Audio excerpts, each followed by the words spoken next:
সুপ্রিয় দর্শক, এই মুহূর্তের সবথেকে বড় খবর।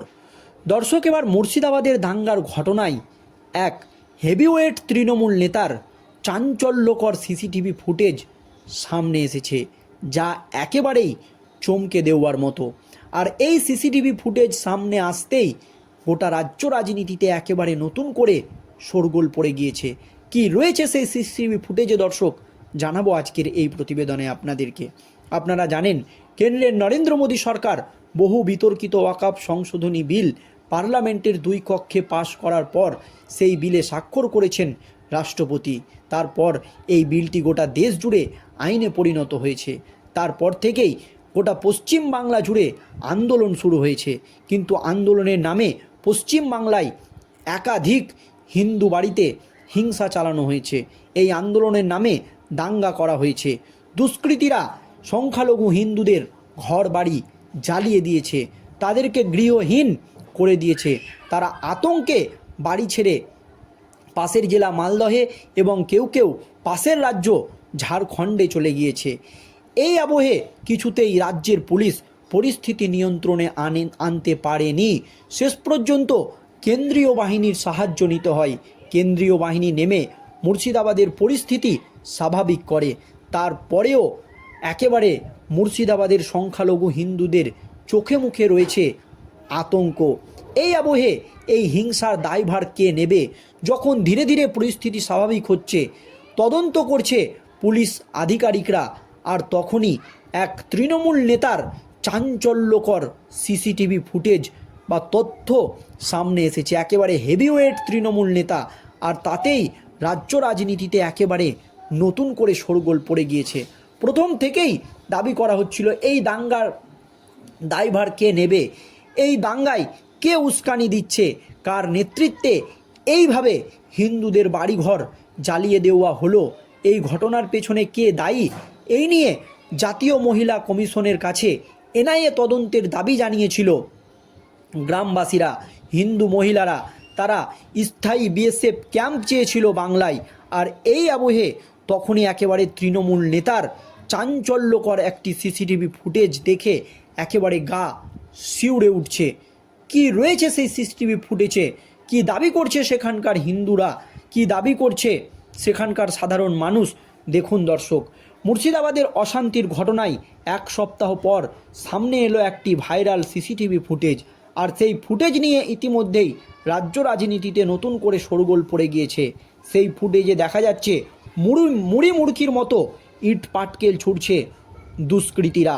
আর তাদের মাঝেই ফুটেজে দেখা গেল তৃণমূল পরিচালিত ধুলিয়ান পৌরসভার চেয়ারম্যান এবং তৃণমূল নেতা এবং দাপটে নেতা ইনজামুল ইসলামকে। সেই ফুটেজ সামনে আসার পর তৈরি হয়েছে বিতর্ক। এইদিকে শুক্রবার ডাকবাংলো ট্রাফিক গার্ডে গেল এসআইটির টিম। শামসেরগঞ্জ ও ধুলিয়ানে অশান্তির ছবিতে চমকে উঠেছে গোটা রাজ্য। এই আবহে সামনে এলো একটি সিসিটিভি ফুটেজে দেখা যাচ্ছে ইট পাটকেল ছুটছে উন্মুক্ত জনতা। এর মাঝেই দেখা যাচ্ছে তৃণমূল পরিচালিত ধুলিয়ান পৌরসভার চেয়ারম্যান ইনজামুল ইসলামকে। আর তার বিরুদ্ধেই বিস্ফোরক অভিযোগ করছেন স্থানীয় বাসিন্দাদের একাংশ। ধুলিয়ানের ঘোষপাড়ার বাসিন্দা চিন্ময় ঘোষ বলেন, চেয়ারম্যান যখন ওই পার হয়ে গেল তখন তো অ্যাটাকটা ডবল হয়ে গেল। তাহলে এবার এখানে কি সন্দেহ করা যায়, আপনারাই বুঝতে পারছেন। শামসেরগঞ্জের বাসিন্দা প্রতিমা ঘোষ বলেন, চেয়ারম্যান ছিল পাশেই, চেয়ারম্যানের সামনেই ঢিল পাথর ছুটছে। ও কি করছিল? মোবাইল ধরে ফোন করছিল কাকে, তারপর চলে গেল অন্যদিকে, সাইড কেটে গেল। আর পুলিশকে ফোন করা হলে তো পুলিশ বলছে আমাদের হাত বাঁধা, আমরা আসতে পারছি না। পাল্টা চ্যালেঞ্জ ছুড়ে দিয়েছেন তৃণমূল পরিচালিত পৌরসভার প্রধান ইনজামুল হক। বলছেন, আমি কোনো বিবৃতি দেব না, আমি কোনো বিবৃতি দেব না, আমি কোনো বিবৃতি দেব না। এমনই দাবি করছেন ওই তৃণমূল নেতা। আমার কিচ্ছু বলার নেই, নিজেকে বাঁচাতে এমনই বিস্ফোরক দাবি করছেন যে আমি কোনো রকম বিবৃতি দেব না, এই নিয়ে আমি কিচ্ছু বলবো না।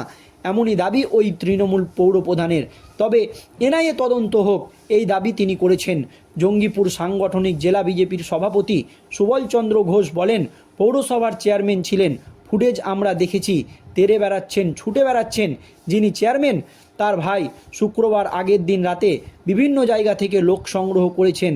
তাকে আমরা দেখেছি টোটোয় বিভিন্ন জায়গা থেকে লোক এনে ধুলিয়ানের আশেপাশে জমায়েত করেছিল। সেখান থেকে টার্গেট করে ধুলিয়ান বাসস্ট্যান্ড থেকে শুরু করে রেল পর্যন্ত তাড়া করেছিল। শামসেরগঞ্জের ডাকবাংলো ট্রাফিক গার্ড, রেলগেট লাগোয়া এই ট্রাফিক গার্ডের অফিসেই গত শুক্রবার চালানো হয় ব্যাপক ভাঙচুর। এখানেই দাউ দাউ করে জ্বলছিল আগুন। এই ঘটনার এক সপ্তাহের মাথায় শুক্রবার ডাকবাংলো ট্রাফিক গার্ডে গেল এসআইটির টিম। ঘটনাস্থল থেকে নমুনা সংগ্রহ করেন ফরেনসিক বিশেষজ্ঞরা। আর এই আবহে তৃণমূল নেতার এই সিসিটিভি ফুটেজ সামনে আসতেই রাজ্য রাজনীতিতে একেবারে নতুন করে শোরগোল পড়ে গিয়েছে। কারণ যখন দেখা যাচ্ছে যে দুষ্কৃতীরা সেখানে হামলা চালাচ্ছে বা হিন্দুদের বাড়িঘর জ্বালিয়ে দিচ্ছে, তখনই একেবারে তৃণমূলের সেই দুর্দণ্ড প্রতাপ নেতা সেখানে ঘুরে বেড়াচ্ছে। আর এক মহিলা দাবি করছে কাউন্সিলর বা পৌরপ্রধান যাওয়ার পর সেখানেই কিন্তু একেবারে আরও দ্রুত গতিতে আক্রমণ হচ্ছে। টানা কয়েকদিন ধরে উত্তপ্ত থাকার পর মুর্শিদাবাদের পরিস্থিতি নিয়ন্ত্রণে রয়েছে বলে জানানো হয়েছে পুলিশ প্রশাসনের তরফে। সেই সঙ্গে অশান্তির ঘটনায় কারা উস্কানি দিয়েছিল তা নিয়ে শুরু হয়েছে তদন্ত। আর তখনই ধুলিয়ানের হামলার ঘটনায় উপস্থিত থাকতে দেখা গেল ধুলিয়ান পৌরসভার চেয়ারম্যান ইনজামুল ইসলামকে। 2025-এর 11ই এপ্রিল প্রকাশিত সিসিটিভি ফুটেজে দেখা গিয়েছে তাকে। স্থানীয় বাসিন্দারা অবশ্য আগেই আঙুল তুলেছিলেন পৌরপ্রধান ইনজামুল ইসলামের বিরুদ্ধে। মুর্শিদাবাদের অশান্তির যে এলাকাগুলিতে ছড়িয়েছিল তার বিরুদ্ধে অন্যতম ছিল ধুলিয়ান। বহু মানুষের ঘরবাড়ি পর্যন্ত পুড়িয়ে দেওয়ার অভিযোগ উঠেছিল দুষ্কৃতীদের বিরুদ্ধে। সেই সময় স্থানীয় বাসিন্দারা অভিযোগ করেছিলেন হামলার ঘটনায় হাত রয়েছে পৌরপ্রধানের। আর এবার সিসিটিভি ফুটেজে দেখা গেল তার চাঞ্চল্যকর প্রমাণ। সিসিটিভি ফুটেজে দেখা গিয়েছে একদল দুষ্কৃতী লাঠি হাতে কার্যত দাপিয়ে বেড়াচ্ছে খোলা রাস্তায়। চলছে ভাঙচুর, ইট ছুঁড়তেও দেখা গিয়েছে কয়েকজন স্থানীয়দের। দাবি ধুলিয়ান পৌরপ্রধানের নির্দেশ মতোই নাকি অশান্তি বাধায় ওই ছেলেগুলি। ভিডিও প্রকাশ হওয়ার পরেও স্থানীয়দের জোর দিয়ে দাবি করতে দেখা গিয়েছে পৌরপ্রধান নিজে উপস্থিত ছিলেন হামলার দিন। এলাকাবাসীর অভিযোগ পৌরপ্রধান ইনজাম উল হক ইসলামকে শামসেরগঞ্জ গঙ্গাপাড়ে বিতর্কিত মন্তব্য করেছিলেন এবং তারপর শনিবার অর্থাৎ ধুলিয়ানের অশান্তির দিন সশরীরে উপস্থিত ছিলেন ঘটনাস্থলে। স্থানীয়দের অভিযোগ, একে তো তিনি উস্কানি দিয়েছিলেন, উপরন্তু তার কাছ থেকে সাহায্যের জন্য বহুবার আবেদন করলেও নাকি এড়িয়ে যান পৌরপ্রধান। উল্লেখ্য, এর আগেও একবার চর্চায় এসেছিলেন ধুলিয়ান পৌরপ্রধান ইনজামুল ইসলাম। প্রধানমন্ত্রী নরেন্দ্র মোদীর বিরুদ্ধে সরাসরি যুদ্ধ ঘোষণা করেছিলেন তিনি। আর এবার হামলার ঘটনায় নাম জড়ালো তার। যদিও পৌরপ্রধানের স্পষ্ট জবাব, এই বিষয়ে কোনো বিবৃতি তিনি দেবেন না। তবে এই ঘটনা যারা ঘটিয়েছে তা জানতে তিনি তদন্ত দাবি করেছেন। এমনকি এনআইএ তদন্ত হোক বলেও দাবি করেছেন ধুলিয়ানের পৌরপ্রধান ইনজামুল হক। দর্শক, এই সিসিটিভি ফুটেজে যে তথ্য উঠে এসেছে এই নিয়ে আপনাদের মতামত অবশ্যই ভিডিওর কমেন্ট বক্সে আপনারা কমেন্ট করে জানাবেন। ধন্যবাদ।